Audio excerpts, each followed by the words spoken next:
और आरएसएस ने मोदी जी के लिए गुफा खोदना शुरू कर दिया। सुबह मंजन करने के पहले ही किसानों के पैर पकड़ लिए। बोले माई बाप अडानी अंबानी आपके आगे नहीं टिक पाएंगे, मेरी भूल क्षमा करो प्रभु। ये योगी और तड़ीपार आडवाणी वाला हाल मेरा कर देंगे। हम सबको यही लग रहा होगा, पर सच ये नहीं है। ये कोई त्याग नहीं है, ये कोई पीछे हटना नहीं है। ये सिर्फ चुनावों की रणनीति का हिस्सा है। ये सिर्फ एक छलावा है। ये मोदी वो झूठा आदमी है जिसने सिर्फ और सिर्फ हमेशा झूठ बोला है। मोदी के झूठ के कारण देश ने मनमोहन सिंह जैसा दुनिया का सबसे शानदार प्रधानमंत्री खो दिया। सबसे बड़ा धोखा किया किसानों के साथ। जब देश कोरोना की महामारी में जान बचाने के लिए ऑक्सीजन मांग रहा था, तब बिन बताए चोरी से देश की जनता से छुपाकर संसद में बिना चर्चा के किसान बिल मंजूर करवा लिए। ये गद्दारी किसान कभी नहीं भूलेगा। 750 से ज्यादा किसानों ने बलिदान दिया, लखीमपुर जैसी हैवानियत झेली, लाल किले पर अपना आदमी भेजकर किसानों को बदनाम किया। साफ जाहिर है कि किसानों की आत्महत्या से इसे कोई फर्क नहीं पड़ता। लखीमपुर घटना से किसान मरे, कोई मरे, कोई फर्क नहीं पड़ता, लेकिन चुनाव हार जाए तो फर्क पड़ता है। ये चुनाव जीवी भाजपा है। जुमलेबाजों के जुमलों से सावधान रहें। मक्कारी की चाल समझिए, जागते रहिए। साथियों, मोदी जी ने रात में सपना देखा कि किसान लठ लिए उत्तर प्रदेश, पंजाब, उत्तराखंड, गोवा और गुजरात में भाजपा की जमानत जब्त करवा रहे हैं और आरएसएस ने मोदी जी के लिए गुफा खोदना शुरू कर दिया है। मोदी जी को लगा पहाड़ों में ठंड पड़ती है, गुफा में तो कुल्फी जम जाएगी, गर्मी आई तो पत्थरों की तपन भरता बना देगी। फिर मोदी जी को एहसास हुआ कि अब दिन गिनती के बचे हैं, इसलिए सुबह मंजन करने के पहले ही किसानों के पैर पकड़ लिए। बोले माई बाप अडानी अंबानी आपके आगे नहीं टिक पाएंगे, मेरी भूल क्षमा करो प्रभु, मैं गुफा में मर जाऊंगा। ये योगी और तड़ीपार आडवाणी वाला हाल मेरा कर देंगे, मुझे बचा लो। ये कानून मैं वापस करता हूं।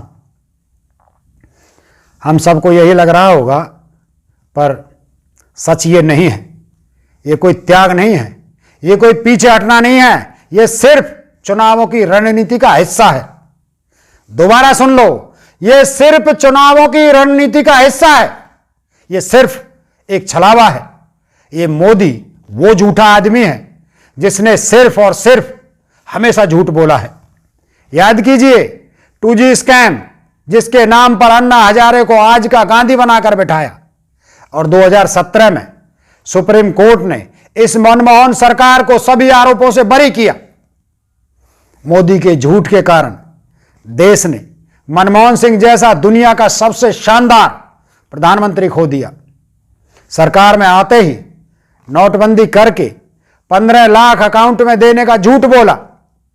इस झूठ के कारण तेजी से महाशक्ति बनता भारत मुंह के बल गिर पड़ा। फिर झूठ बोला मेक इन इंडिया का और अंबानी अडानी जैसे उद्योगपतियों का गुलाम बना दिया। फिर आया राफेल, 550 करोड़ का राफेल 1600 करोड़ में खरीदा। भारत में बनाने की शर्त भी हटा दी और सिर्फ 36 राफेल खरीदे। पेट्रोल डीजल 35 रुपए बेचने का झूठ बोला और बेच रहा है इतिहास का सबसे महंगा तेल। 110 रुपए लीटर में पेट्रोल और 251 रुपए में खाने का तेल बेच रहा है। और देखिए, सबसे बड़ा धोखा किया किसानों के साथ। जब देश कोरोना की महामारी में जान बचाने के लिए ऑक्सीजन मांग रहा था, तब बिन बताए चोरी से देश की जनता से छुपाकर संसद में बिना चर्चा के किसान बिल मंजूर करवा लिए। ये गद्दारी किसान कभी नहीं भूलेगा। 750 से ज्यादा किसानों ने बलिदान दिया, लखीमपुर जैसी हैवानियत झेली, लाल किले पर अपना आदमी भेजकर किसानों को बदनाम किया, रास्तों में कीलें लगवाई, शांति से बैठे किसानों पर पत्थर चलवाए, हजारों किसानों का खून बहाया, अधिकारियों को किसानों के सर फोड़ने के आदेश दिए, हरियाणा में किसानों पर लठ चलाने के आदेश दिए। इतना अत्याचार होते देखकर मन नहीं पसीजा। लेकिन जैसे ही उपचुनावों में भाजपा को बुरी हार मिली, तब समझ में आया कि अब चुनाव हार रहे हैं, तो रातों रात किसान बिल वापस लेने की घोषणा करनी पड़ी। मेरे भाइयों, साफ जाहिर है कि किसानों की आत्महत्या से इसे कोई फर्क नहीं पड़ता। लखीमपुर घटना से किसान मरे, कोई फर्क नहीं पड़ता, लेकिन चुनाव हार जाए तो फर्क पड़ता है। यह चुनाव जीवी भाजपा है, इसे सिर्फ सत्ता की लालच है। सत्ता है तो भाजपा है। इन्हें समझ में आ गया कि अब किसानों से नहीं जीत पाएंगे, इसलिए बंगाल और उत्तराखंड से सबक लेकर किसानों को फिर से नया झांसा देने की कोशिश कर रहे हैं। ये मक्कार आदमी है, इस पर तो नींद में भी भरोसा नहीं कर सकते। आप ही देखिए, आज इसके किसी भी वादे पर कोई यकीन नहीं करता। इस व्यक्ति ने प्रधानमंत्री पद की गरिमा खत्म कर दी। कांग्रेस सरकार में प्रधानमंत्री पूरे देश का होता था, लेकिन इस सरकार में अब प्रधानमंत्री सिर्फ और सिर्फ धंधेबाजों का, व्यापारियों का है, सिर्फ नफरतों का है, सिर्फ दंगाइयों का है। प्रधानमंत्री तो देश 2014 के पहले भी होते थे, अब तो सिर्फ झूठ और मक्कारी है। इसलिए इन किसान बिलों की वापसी का नाटक समझिए। जब तक संसद में कानून बनाकर इन्हें रद्द नहीं किया जाता, एमएसपी की गारंटी का कानून नहीं बनाया जाता, किसानों की लागत बढ़ाने वाले डीजल, खाद और बीज की कीमत कम नहीं की जाती, किसानों की हालत सुधरना नामुमकिन है। इसलिए जुमलेबाजों के जुमलों से सावधान रहें, मक्कारी की चाल समझिए, जागते रहिए।